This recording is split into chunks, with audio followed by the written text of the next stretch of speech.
부분들이 굉장히 많이 있습니다.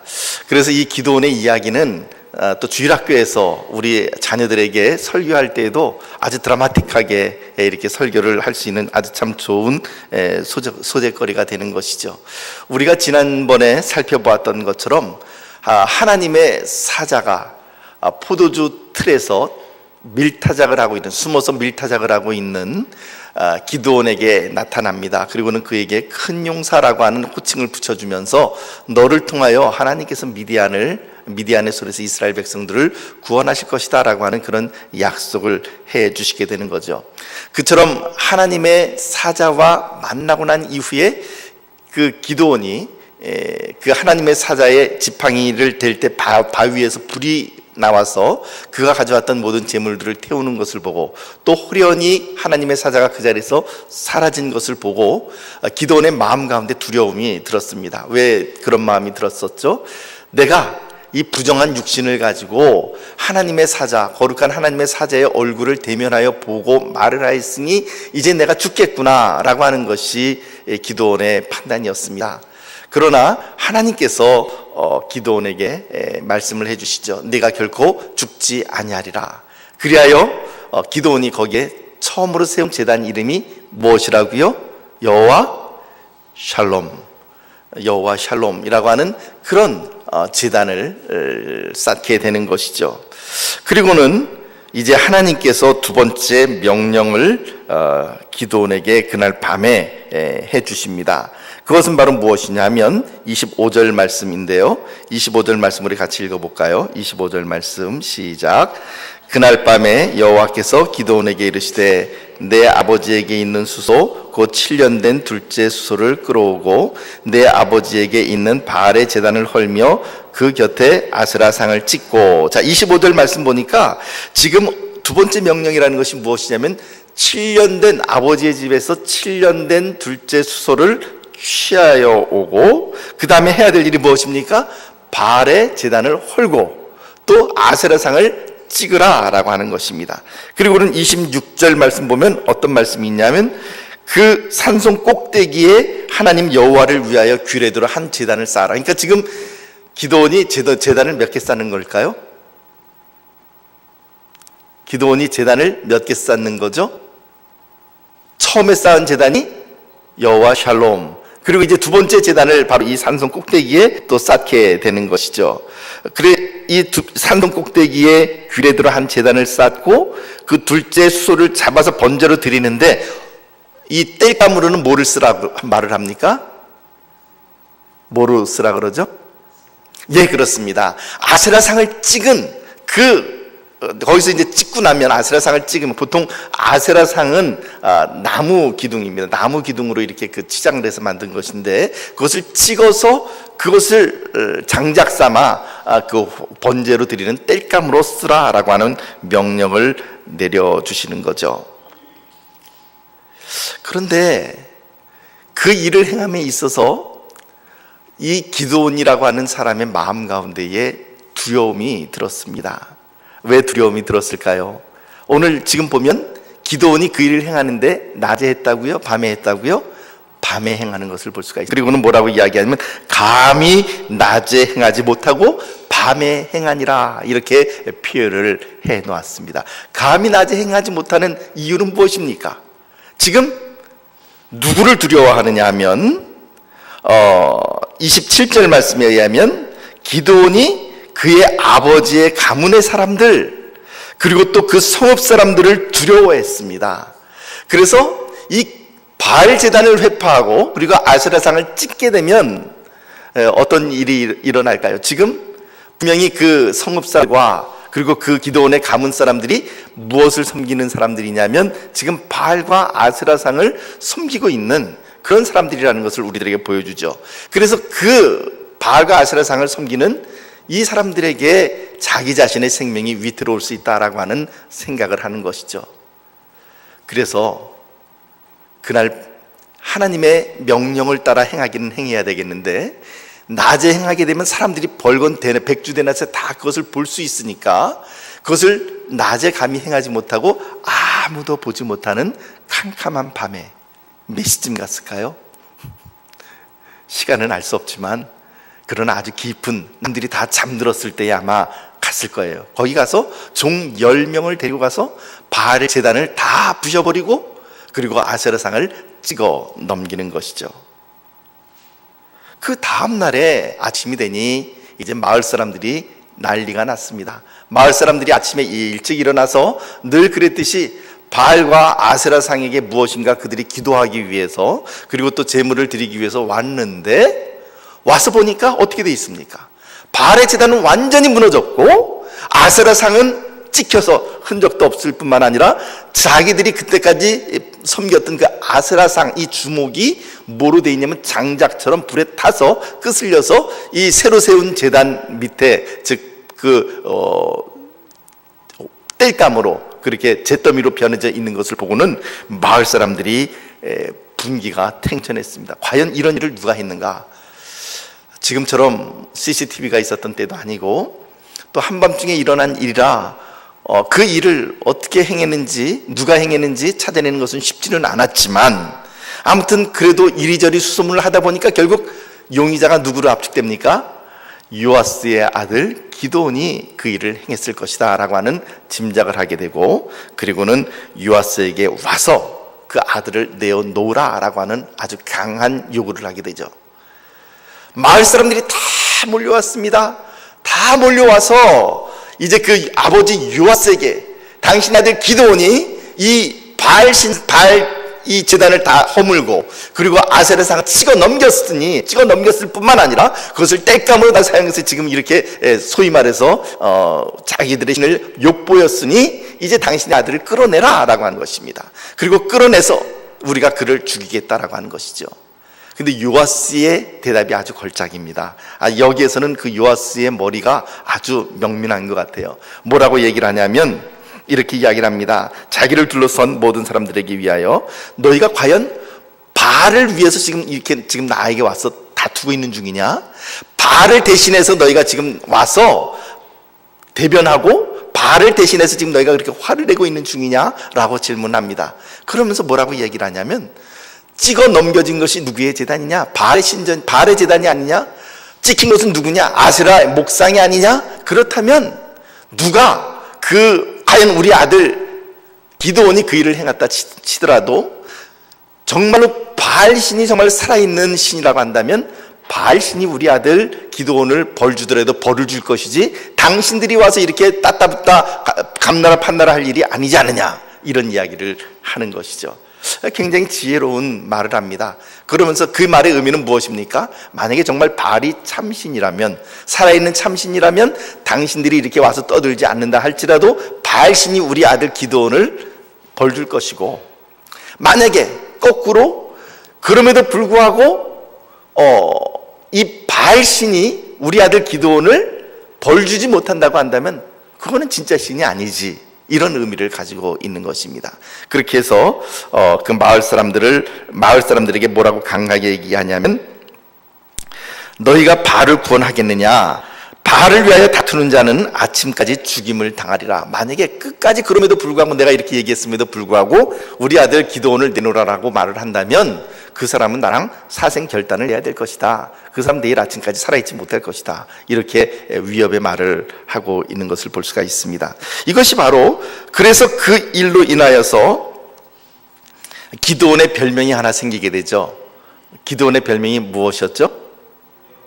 그렇습니다. 여룻바알. 립이라고 하는 말은 다투다라고 하는 것입니다. 싸우고 다투는 것인데 여룻바알이라고 하는 말은 그가 바알과 함께 다툰다라고 하는 그런 의미를 갖고 있는 것이죠. 그러니까는 이 기드온에게 준 사람들의 별명이 무엇이냐면 그가 바알과 다투는 사람이 되었다는 것입니다. 바알과 항쟁하는 그런 사람이 되었다라고 하는 것이 바로 오늘 본문의 말씀의 내용입니다. 자, 이제 이 스토리텔링은 여기까지 이렇게 진행을 하고 몇 가지 한 3가지 정도를 우리가 함께 생각하며 은혜를 받기를 원합니다. 자, 첫째는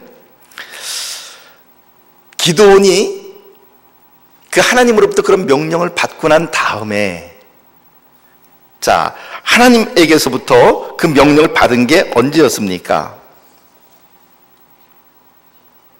25절 말씀 잠깐 띄워주시겠습니까? 25절. 그 앞부분만 같이 읽어볼까요? 시작. 그날 밤에 여호와께서 기드온에게 이르시되 내 아버지에게 있는 수소. 자, 그날 밤이 어떤 밤입니까? 그렇죠. 아유, 할렐루야. 이렇게 우리 그 집사님 권사님들께서 이렇게 적극적으로 대답해 주시니까 제가 설교할 맛이 납니다. 무슨 밤이에요? 바로 여호와 샬롬이라고 하는 제단을 쌓은 그날 밤에 하나님께서 이제 기드온에게 명령 내려주시는 거예요. 내 아버지 집에 있는 7년 된 둘째 수를 끌어와라. 그리고 바알의 제단을 헐어라. 그 곁에 아세라상을 찍어라. 그리고 산성 꼭대기에 제단을 쌓고 그 위에서 번제로 드려라. 이렇게 얘기를 하는 것이죠. 그런데 이 명령을 받은 그 다음에 실제로 기드온이 그 일을 실행으로 옮겼을 때는 언제였을까요? 자, 한번 찾아볼까요? 자, 하나님께서 그날 밤에 기드온에게 명령을 내렸습니다. 27절 말씀 봅시다. 27절 시작. 이에 기드온이 종 10사람을 데리고 여호와께서 그에게 말씀하신 대로 행하되 그의 아버지의 가문과 그 성읍 사람들을 두려워함으로 이 일을 감히 낮에 행하지 못하고 밤에 행하니라. 언제 행했습니까? 근데 어느 날 밤이에요? 밤은 밤인데 어느 날 밤입니까? 그날 밤? 자, 그날 밤에 하나님께서 말씀하셨습니다. 근데 이제 그 밤이 지나고 난 다음에 기드온이 어떤 생각이 들었냐면은 그것을 행하고자 하니까, 낮에 행하고자 하니까 두려웠습니다. 일단 낮 시간을 하루 낮은 지났죠. 그리고 난 다음에 밤에 그 일을 밤에 했다는 것입니다. 그러면 이 밤이 언제일까요? 하나님께서 말씀하신 그 다음 날 밤입니까? 아니면은 그 다음 날 밤입니까? 아니면 그 다음 날 밤입니까? 언제입니까? 그 다음 날 밤. 그런데 재미있는 것은요, 여러분들께서 참 좋은 의견을 내주셨습니다. 사실 그 밤이 어느 밤인지는 알 수가 없어요. 그런데 만약에 그날 밤에 하나님께서 명령하신 그날 밤, 그 다음 날이라고 한다면 아마 이 구절이 이렇게 변해야 될 거예요. 이에 기드온이 종 10사람을 데리고 쭉 읽어나가다가 그 성읍 사람들 두려워함으로 이 일을 감히 낮에 행하지 못하고 그날 밤에 행하니라. 이렇게 그 밤에라고 하는 정관사가 붙어야 될 거예요. 그런데 히브리어 성경으로도 그렇고 또 영어 성경으로도 그렇고 또 우리가 가지고 있는 한글 성경으로도 그렇고 그에 해당되는 정관사가 빠져 있어요. 밤에 행했다. 그 말의 의미는 어떤 의미를 가지고 있는 것일까요? 분명히 낮에 행하지는 못했지만 그것도 낮에 행하지 못한 이유를 기드온이 자기 가문 사람들을 두려워했고 성읍 사람들을 두려워했기 때문에 낮에 행하지는 못했는데, 그렇다고 해서 즉시 하나님의 명령이 뜬 그날 그 다음날 밤에 이 일을 행한 것 같지는 않다라고 하는 것이죠. 물론 그 다음날 막바로 행했을 수도 있지만 그러나 정관사가 없기 때문에 그것을 보면은 어쩌면은 그 하루 이상 머뭇머뭇거렸을 수도 있겠다라고 하는 생각을 하게 됩니다. 머뭇머뭇거렸다라고 하는 말의 의미는 무슨 말입니까? 역시 기드온의 마음 가운데 무엇이 있었다고요? 두려움이 있었다라고 하는 것입니다. 그러니까 계속해서 지금 우리들에게 이야기하고 있는 이 사사기 말씀 6장 가운데 나타나 있는 기드온에게 등장하고 있는 단어는 뭐냐면 두려움입니다. 낮에 행하지 못하고 밤에 행했다라고 하는 것이고, 그것도 그날 밤이 아니라 어쩌면 그 다음 날 밤이었을 수도 있고 혹은 조금 지난 날 밤일 수도 있는 것이죠. 그것이 바로 정관사가 없는, 그라고 하는 정관사가 없는 이유이기도 합니다. 그가 하나님께서 명하신 일을 밤에 몰래 행했습니다. 두려워했기 때문에 그런 것이죠. 여러분, 그럼에도 불구하고 우리가 이 말씀 가운데서 분명히 얻어야 될 메시지가 있습니다. 그것은 바로 무엇이냐면 두려워한다 할지라도, 두렵다 할지라도 어느 길로 나가야 된다고요? 순종하는 길로 나가야 된다라고 하는 것을 우리들에게 분명히 보여주고 있는 것입니다. 때로 우리는 하나님의 말씀에 순종하는 일이 너무나도 두렵습니다. 하나님의 말씀을 순종하는데 왜 두렵습니까? 이렇게 이야기한다면 그분의 믿음이 참 훌륭한 것이죠. 그러나 때로는 우리들에게 의심이 있고 주저함이 있습니다. 예를 들면 지금 그 내 수중에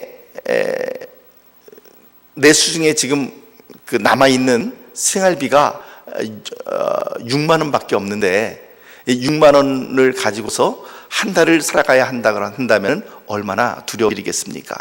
그럼에도 불구하고 그 6만 원 가운데서 일단 먼저 60만 원도 아니고 6만 원 가지고서 먼저 11조를 떼고, 그리고 또 하나님께 드릴 것을 드리고, 만약 그런 일을 행한다고 한다면 그것 또한 얼마나 두려운 일이겠습니까? 지금 이것만 가지고 먹고 살아도 먹고 살 수가 없는 일인데, 그런데 거기에서 또 하나님께 드릴 것을 따로 떼어야 되고, 만약에 그런 일이 있다고 한다면 얼마나 두려운 일이겠습니까?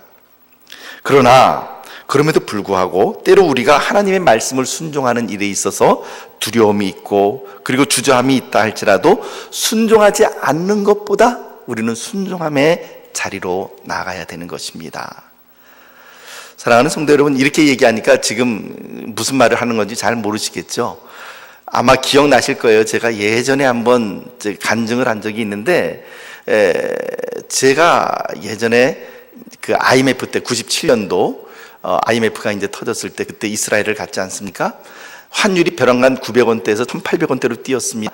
그래서 환율대로 이렇게 다 계산해서 이렇게 그 1800원대로 뛴 그 환율대로 이렇게 받아보니까, 달러로 환산해 보니까 얼마를 손에 받았냐 하면, 그때 돈으로 520불을 제가 손에 잡았습니다. 근데 520불 가운데서 집세부터선 떼어야 되죠. 460불 떼고 나니까 딱 60불 손에 남는 거예요. 60불 가지고 어떻게 살아가겠습니까? 그런데 그 가운데서 먼저 또 11조를 떼어야 되는 것이죠. 그리고 그 가운데서 또 차비를 또 떼어야 되고, 계산상으로는 도저히 남는 어떤 그런 생활비가 결코 아니었지만, 그럼에도 불구하고 하나님의 말씀에 먼저 순종하는 것, 의심스럽고 또 때로는 두렵지만 순종함으로 나아갈 때에 거기서 놀라운 하나님의 은혜를 분명히 저는 체험을 했습니다. 오늘 우리들의 삶 가운데 내가 이 하나님의 말씀대로 하면 미친 사람이라는 소리를 듣지 라고 하는 말이 생각이 든다 할지라도, 여러분, 하나님께서 말씀하셨으면 그대로 가십시오. 결코 죽지 않습니다. 천길 낭떠러진 것 같지만, 그러나 하나님의 말씀대로만 나아가면 반드시 그 사람에게 놀라운 하나님께서 축복을 해주십니다. 마가복음 9장 23절에서 24절 말씀 우리 잠깐 볼까요? 마가복음 9장 23절 24절 함께 읽어봅시다. 시작. 예수께서 이르시되 할 수 있거든이 무슨 말이냐? 믿는 자에게는 능히 하지 못할 일이 없느니라 하시니, 곧 그 아이의 아버지가 소리를 질러 이르되 내가 믿나이다, 나의 믿음 없는 것을 도와주소서 하더라. 지금 귀신 들린 아이의 아버지가 예수님에게 나왔습니다. 그리고는 누구에게도 가도, 의원에게도 가도 이 아이를 고치지 못하고 당신의 제자들에게 데리고 왔지만 제자들이 고치지 못하는데, 이 아이를 어떻게 하면 당신이 고쳐줄 수 있습니까? 라고 이야기를 하자 예수님께서 뭐라고 말씀하는지, 할 수 있거든 내 아이를 좀 고쳐주십시오 라고 이야기를 하니까 예수님이 뭐라고 말씀하세요? 할 수 있거든이 무슨 말이냐? 믿는 자에게는 능히 하지 못할 일이 없느니라. 아멘. 이 말씀을 하셨습니다. 그런데 정말 중요한 것은 뭐냐면, 이 아버지의 마음 가운데에 믿음이 있었으면 좋겠는데 온전한 믿음이 없는 거예요. 그러니까 지금 이 아버지가 맨 처음에 뭐라고 고백합니까? 소리를 질러 이르되 내가 믿나이다. 우선 급하니까 질러대는 거죠. 내가 믿나이다. 그런데 그 다음 말이 뭐라 그래요? 나의 믿음 없음을 불쌍히 여겨주십시오 라고 그렇게 이야기를 하는 것이죠. 여러분, 귀신 들린 아이의 아버지가 예수님께 도움을 구하면 내가 믿나이다 라고 고백을 했지만, 곧바로 나의 믿음 없는 것을 도와주십시오 라고 고백했을 때 예수님께서는 그 아버지를 물리치지 않았습니다. 결국 예수님께서는 그 아버지의 청을 들어 그 아이를 온전하게 고쳐주신 것을 우리가 성경 말씀을 통하여 보고 있습니다. 여러분, 하나님께 순종한다고 해서 모든 일이 항상 다 100% 술술 금방금방 잘 풀려가면 얼마나 좋겠습니까? 그런데 때로 하나님께 순종했다고 해서 모든 문제가 다 금방 풀려가지 않을 때도 있습니다. 예를 들어볼까요? 오늘 기도원 같은 경우도 봅시다. 하나님께 분명히 순종했습니다.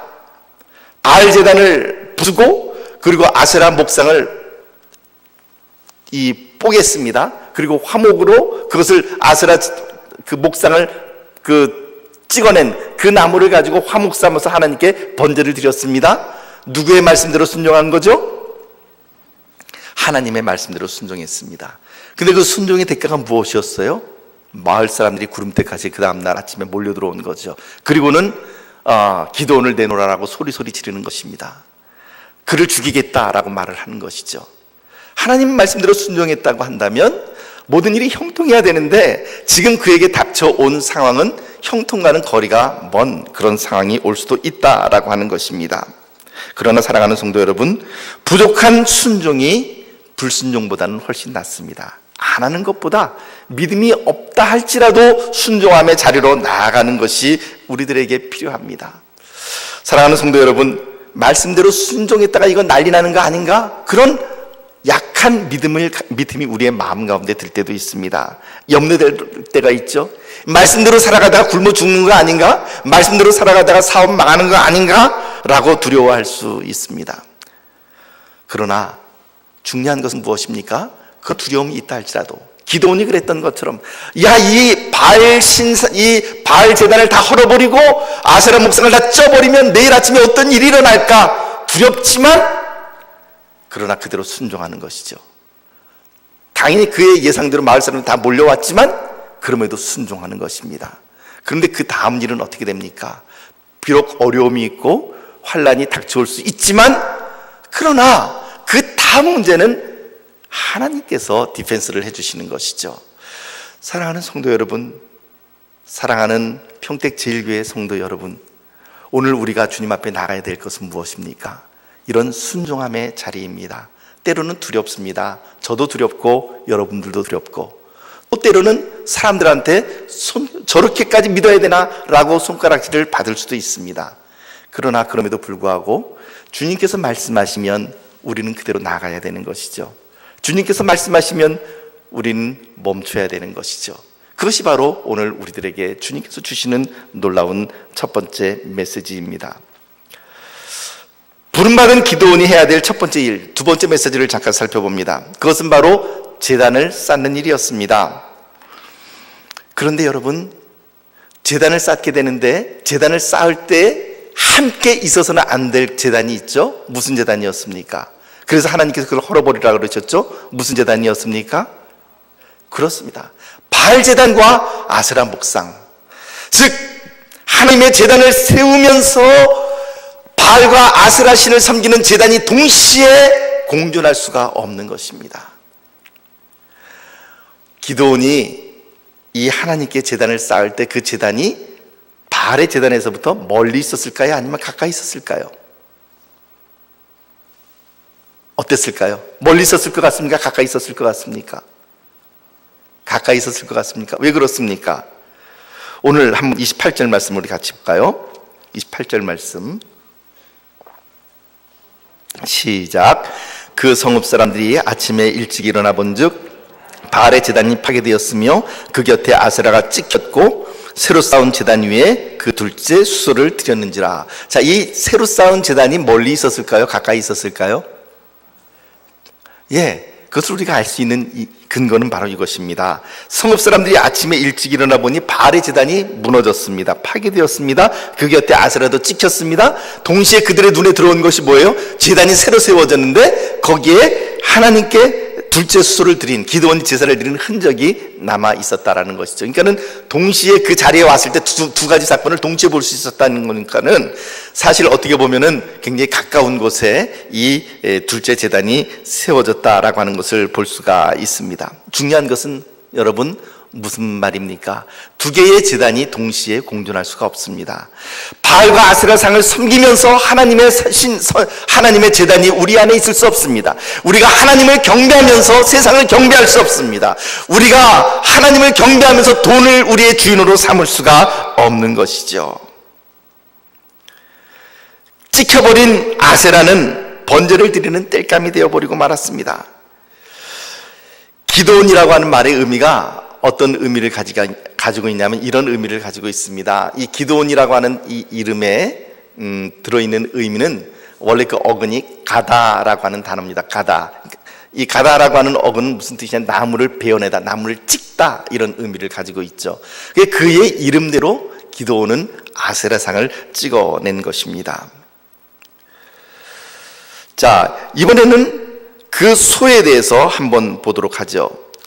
구약 성경의 다른 곳에 나오는 번제 규정을 보면 번제로 드리는 소의 연령에 대해서 보통 우리들에게 알려주고 있는 것이 1년 된 송아지 혹은 3년 된 소, 뭐 이런 것들에 대해서 이렇게 1년 혹은 3년에 대해서 이렇게 이야기를 합니다. 하지만 7년 된 송아지 혹은 7년 된 소를 드리라라고 하는 규정을 보신 적이 있으십니까? 저는 그런 규정을 본 적이 없습니다. 7년 된 소를 하나님께 제물로 드리라라고 하는 그런 규정은 제가 본 적이 없습니다. 그러니까 이 7년 된 소라고 하는 것은 굉장히 특이한 케이스라고 하는 사실을 볼 수가 있습니다. 자, 여기 보면은 25절 말씀 우리가 아까 읽었습니다마는 내 아버지에게 있는 수소 곧 7년 된 둘째 수소를 끌어오고 이렇게 기록을 합니다. 왜 7년이라고 하는 숫자를 이렇게 강조를 했을까요? 여러분들 생각은 어떠십니까? 왜 7년이라고 하는 숫자가 이렇게 강조되었을까요? 6장 1절 말씀을 한번 보실래요? 사사기 6장 1절 말씀 봅시다. 같이 자막을 통해서 한번 읽어봅니다. 시작.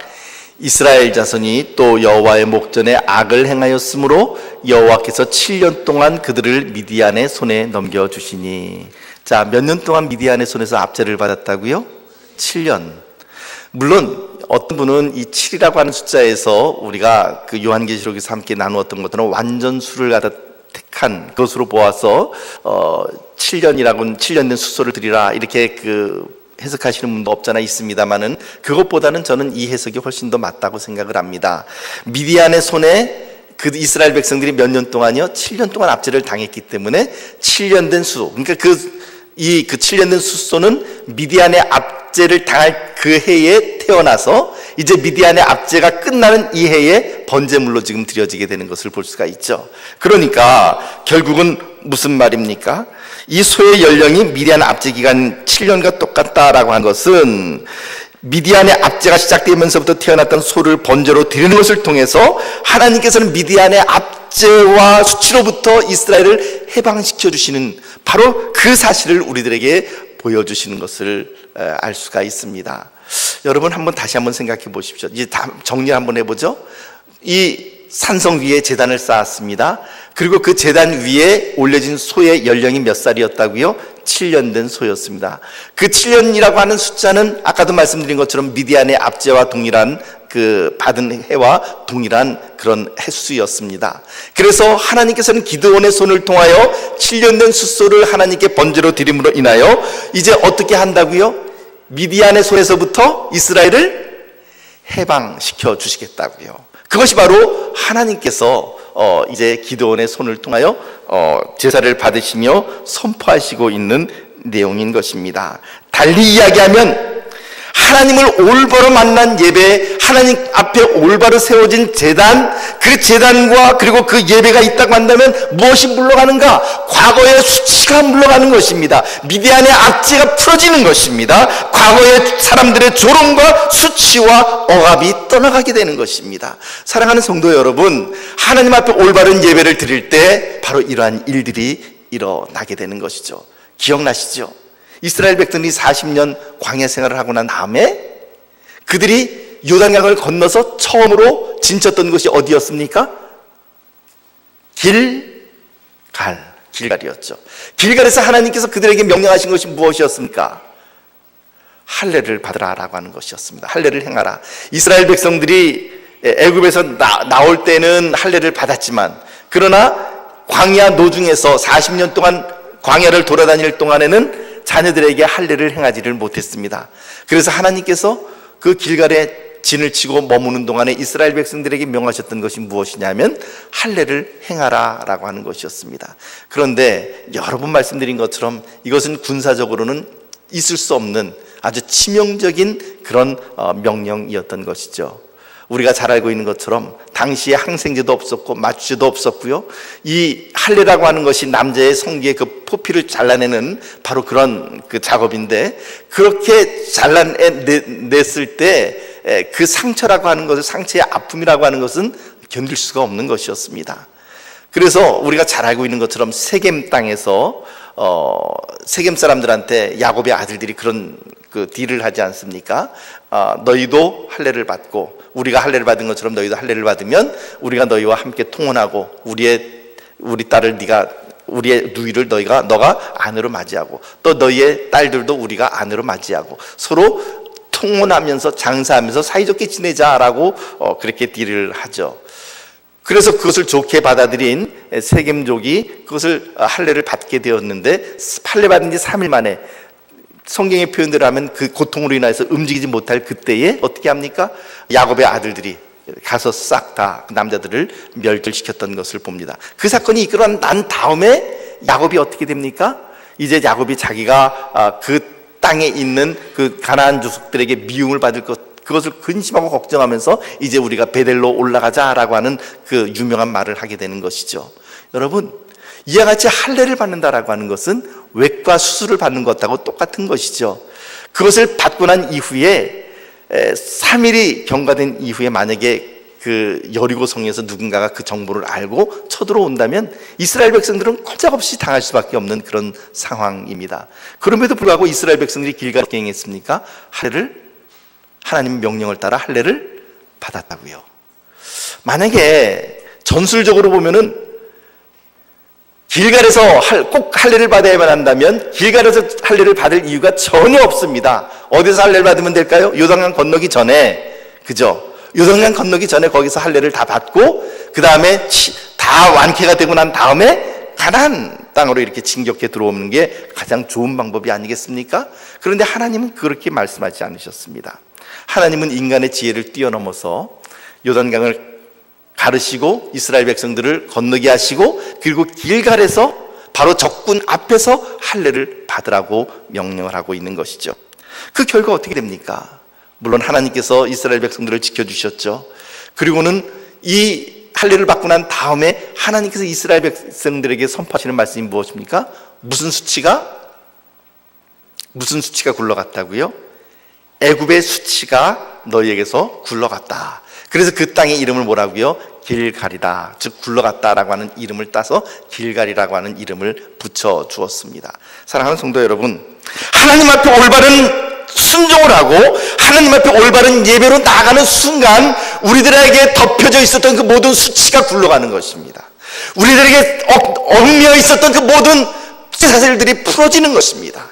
저는 그래서 우리 평택제일교회가 정말 그랬으면 좋겠습니다. 우리가 하나님 앞에 올바른 예배와 그리고 올바른 순종함으로 나아감으로 인하여서 우리 안에 있는 모든 상처들이 낫게 되기를 원하고 우리를 얽매고 있었던 모든 쇠사슬들이 풀어지기를 원하고 또 우리들에게 있었던 모든 과거의 수치들이 굴러가는, 떨어져 나가는 놀라운 하나님의 은혜가 저와 여러분들에게 있게 되기를 바랍니다. 언제요? 올바른 제단을 쌓을 때, 올바른 예배로 하나님 앞에 나아갈 때 바로 그러한 일들이 일어나는 것이죠.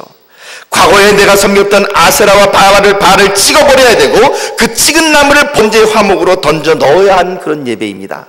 달리 이야기하면 지금까지 내가 의지했던 것들을 다 때려 부수고 그것을 다 불구덩이에 던져 버려야만 이런 예배가 가능하다라고 하는 것입니다. 사랑하는 성도 여러분, 그 일을 할 수 있겠습니까?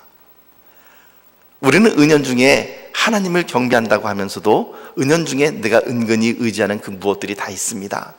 그런데 여러분, 하나님께서는 그것을 기뻐하지 않으십니다.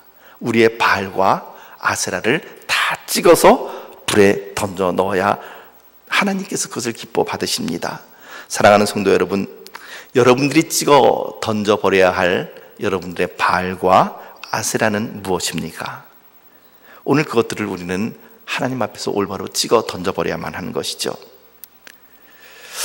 이제 마지막으로 우리가 함께 살펴볼 것은 혼합주의에 대한 내용입니다. 기드온이 바알 제단을 허물고 그리고 아세라 상을 찍으면서 두려워했던 그러니까 누구를 두려워했다 그랬습니까? 첫째, 자기 가문의 사람들을 두려워했다라고 하는 것이었고, 두 번째는 성읍 사람들을 두려워했습니다. 성읍 사람들을 두려워하는 것까지는 알겠는데 자기 가문의 사람들을 두려워했다라는 말의 의미는 무슨 말일까요? 25절 말씀 다시 한번 읽어봅시다. 25절 말씀 시작. 그날 밤에 여호와께서 기드온에게 이르시되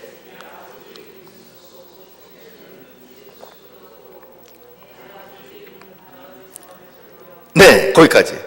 그 바알의 제단이 누구에게 있다고요? 내 아버지에게 있는 바알의 제단을 헐며. 이 말의 의미는 무슨 말일까요? 지금 이 바알의 제단이 누구에게 속해 있다고요? 기드온의 아버지 요아스에게 속해 있는 제단이라고 하는 것입니다. 그런데 흥미로운 것은 그 가정만 그 바알과 아세라를 섬기는 것이 아니라 그 성읍 사람들이 같이 그 바알과 아세라를 섬겼다라고 하는 것입니다. 그러니까는 그 바알의 제단을 쌓고 그리고 아세라 신상을 만든 것이 요아스의 집안이었을 수도 있고요. 그러면서 그것을 마을 사람들이 함께 공동으로 그 만들어 놓은 제단에 와서 섬기는 그런 일들을 행했을 수도 있고요. 아니면 마을 사람들이 공동으로 바알 제단을 만들고 아세라상을 만들어서 그 관리를 요아스에게 일임했을 수도 있고, 아무튼 그 둘 중에 하나겠지만 그 제단이 요아스에게 속해 있는, 즉 기드온의 아버지에게 속해 있는 제단이었다라고 하는 것입니다. 그런데 요아스라고 하는 이름의 뜻이 무슨 뜻일까요? 요아스라고 하는 이름의 뜻은요, 요 앞에 요라고 하는 말 혹은 야라고 하는 말이 붙게 되면 하나님, 여호와 하나님을 의미하는 그런 단어입니다. 그래서 요아스, 하나님께서는 부리시다라는 그런 뜻도 되고요, 혹은 하나님께서는 강하시다, 그런 의미를 가지고 있는 것이죠. 그러니까 요아스라고 하는 이름만 보면 요아스의 부모님이 여호와 신앙을 갖고 있는 사람이라는 것 갖고 있는 사람일까요? 아니라는 사람일까요? 제 질문이 좀 어려웠나요? 요아스라고 하는 이름만 보면 요아스의 부모님, 그 이름을 지어준 요아스의 부모님이 여호와 신앙을 가진 사람이었습니까? 갖고 있지 않은 사람이었습니까? 갖고 있는 사람이죠. 예를 들면 여러분, 제 아들 이름이 믿음입니다. 정믿음 그러면은요, 사람들이 제가 누군지는 모르지만 제 아버지는 크리스찬이구나, 목사님인 것까지는 모르더라도 크리스찬이구나, 그거 짐작할 수 있죠. 만약에 여러분들 그 자녀들 또 혹은 모르는, 나 전혀 모르는 아이들 가운데 이름이 예를 들면 무슨 에스더다, 이에스더다 이렇게 이야기를 한다면은 여러분들의 마음에는 이 아이의 부모가 크리스찬이다, 아니다? 크리스찬이다 라는 것을 금방 짐작할 수가 있습니다. 쟤는 믿음의 가정에서 자라나는 아이구나, 우리 금방 그것을 이름을 듣고서 짐작할 수 있는 것이죠. 마찬가지로 요아스라고 하는 이름 자체가 하나님께서 강하시다라고 하는 그 이름을 가지고 있는 이 요아스라고 하는 이름 자체는 그가 바로 여호와 신앙을 갖고 있는 사람이다라고 하는 것을 우리들에게 보여주는 것입니다. 또 기드온이 여호와의 사자를 만났을 때 전혀 성경 지식이 맹탕인 사람이 아니었습니다. 우리 한번 볼까요? 6장 13절 말씀을 보십시오. 하나님의 사자를 기드온이 만났을 때 뭐라고 그가 대답을 합니까? 13절 말씀 같이 읽어봅시다. 시작. 기드온이 그에게 대답하되 오 나의 주여, 여호와께서 우리와 함께 계시면 어찌하여 이 모든 일이 우리에게 일어났나이까? 또 우리 조상들이 일찍이 우리에게 이르기를 여호와께서 우리를 애굽에서 올라오게 하신 것이 아니냐 한 그 모든 이적이 어디 있나이까? 자, 이 말씀만 보니까 지금 이 기드온이라고 하는 사람은 과거의 출애굽 당시 때에 하나님께서 이스라엘 백성들을 위해 베푸시었던 놀라운 기적과 권능을 알고 있었다, 몰랐다? 알고 있었다는 것을 알 수가 있죠. 그렇다면 기드온의 이러한 성경 지식은 어디에서 왔을까요? 분명히 그 아버지, 어머니로부터 그 말씀을 분명히 교육을 받은 것임에 분명하죠. 그게 참 재밌는 사실 아닙니까? 요아스, 그 이름 자체만 보면 분명히 여호와 신앙을 갖고 있는 사람입니다. 자기 자식을 가르치는데도 자기 자식에게 성경 지식을 전수 분명히 했습니다. 그런데 지금 현재 하고 있는 일은 뭐예요? 바알 제단을 관리하고 아세라 신상을 숭배하는 그 제단을 관리하고 있는 우상 숭배자의 모습으로 서 있다라고 하는 것이죠. 이 모습은 그 당시에 이스라엘 백성들이 얼마나 심각한 혼합주의에 빠져 있는가, 즉 하나님을 믿는다 하면서도 실질적으로 하나님 말을 온전히 순수하게 믿는 것이 아니라 바알과 아세라와를 적당히 믹스해서 믿는 그런 일들이 얼마나 많았는가를 우리들에게 보여줍니다. 심지어는요,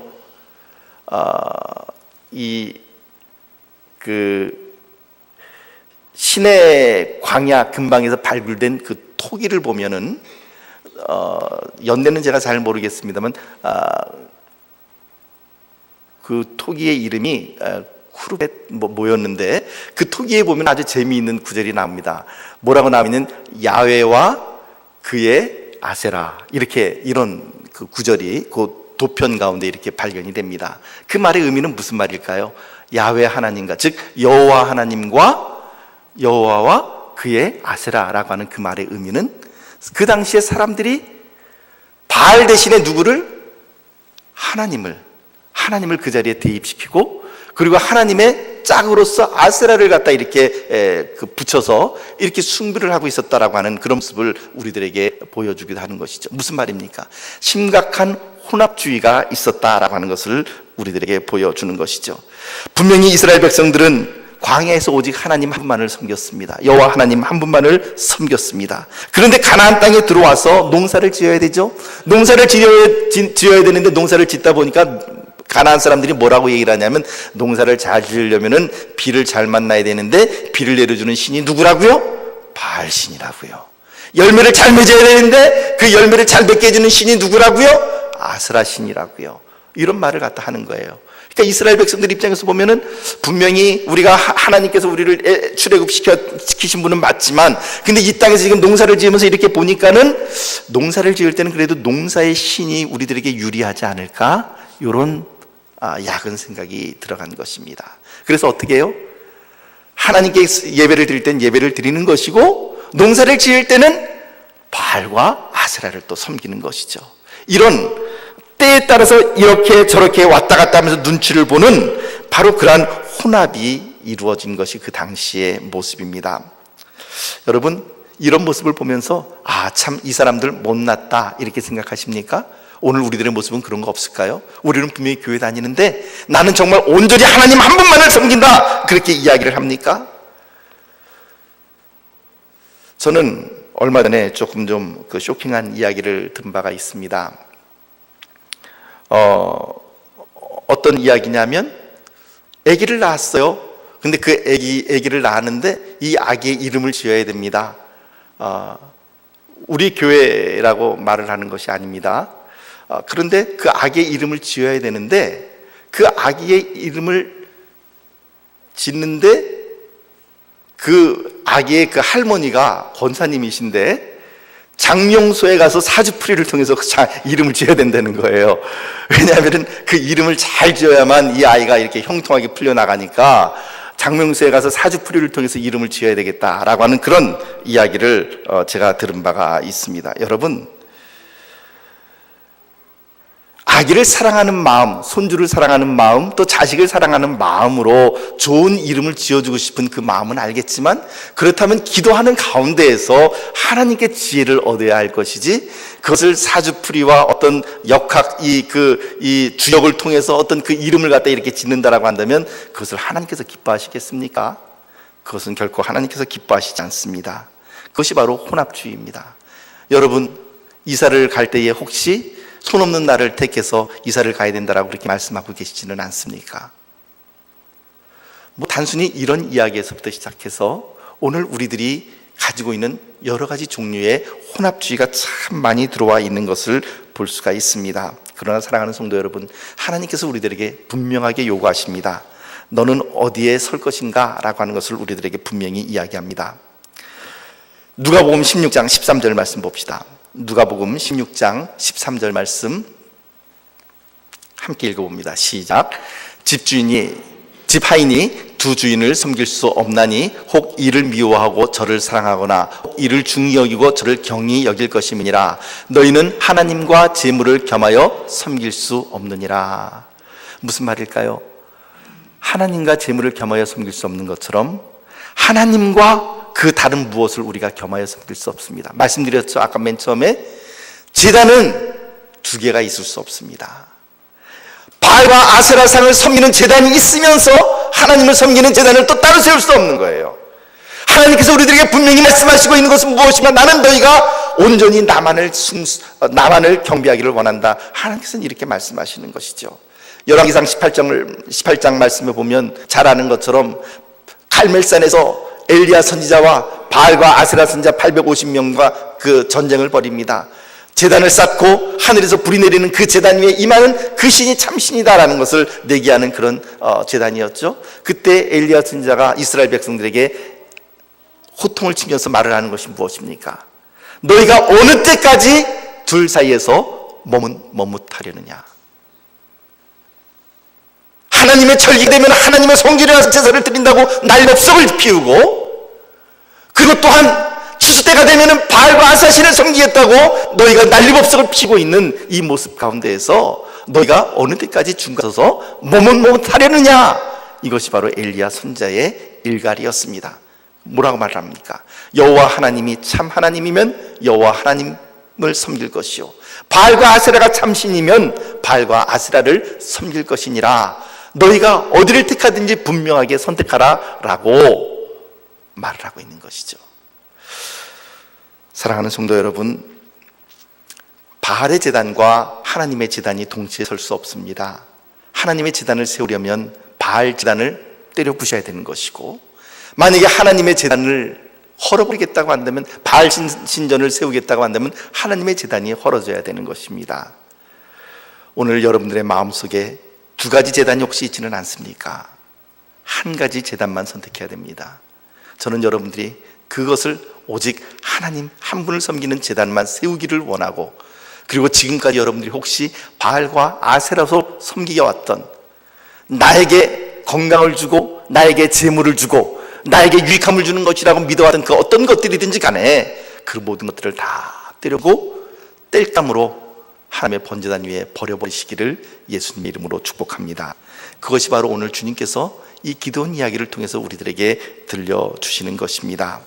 오늘 말씀을 통하여 말씀을 정리합니다. 오늘 말씀을 통하여 우리들에게 주시는 말씀은 무엇입니까? 첫째는 비록 의심이 되고, 그리고 또 때로 연약하지만 그럼에도 불구하고 하나님께서 말씀하셨으면 어떻게 해요? 그대로 순종함의 자리로 나가라 라고 하는 것이었고요. 두 번째는 올바른 예배를 드리게 되면, 참으로 올바른 예배를 주님께 드리게 되면 모든 압제와 억압이 떠나간다라고 하는 사실을 여러분들에게 분명히 말씀드렸습니다. 혹시 오늘 여러분들 가운데에 정말 여러분들을 괴롭게 하는 그 무엇이 있다고 한다면, 무엇인가 얽매인 것이 있다고 한다면 그것을 풀기 위해서는 어떻게 해야 될까요? 전심으로 하나님 앞에 나가십시오. 전심으로 하나님 앞에 예배를 드리십시오. 전심으로 하나님 앞에 찬양하십시오. 반드시 여러분들에게 얽매여있던 그 모든 것들이 풀려질 것입니다. 굴러 떨어져 나갈 것입니다. 세 번째 우리가 생각해야 될 것은 뭐라고요? 기든지 아니든지 둘 중에 하나 택하기. 바알 제단을 택하든지 하나님의 제단을 택하든지 둘 중에 하나를 택해서 순전함으로, 혼합주의가 아닌 온전히 하나님 중심주의로 나가시는 귀한 주의 백성들 되시기를 예수님의 이름으로 축복합니다. 기도하겠습니다. 하나님 아버지, 오늘 말씀을 통하여 우리들에게 주신 것처럼 온전히 주님 앞에 순종함으로 나가기를 소원합니다. 하나님, 비록 우리의 믿음이 연약하지만 연약하다 할지라도 순종함으로 주님 앞에 나가게 하여 주시옵시고, 우리들에게 얽매여 있던 모든 것들 참으로 주님 앞에 온전한 마음으로 참으로 전심으로 찬양하며 예배드리며 나아갈 때에 우리들에게 얽매여 있던 그 모든 것들이 굴러 떨어져 나가게 하여 주시옵시며, 우리들에게는 어떤 종류의 혼합주의든지 그 모든 것들이 다 부서지게 하시고 두 개의 제단이 아닌 온전한 하나의 제단으로 주님 앞에 나가게 하여 주시옵소서. 예수님 이름으로 기도하옵나이다. 아멘.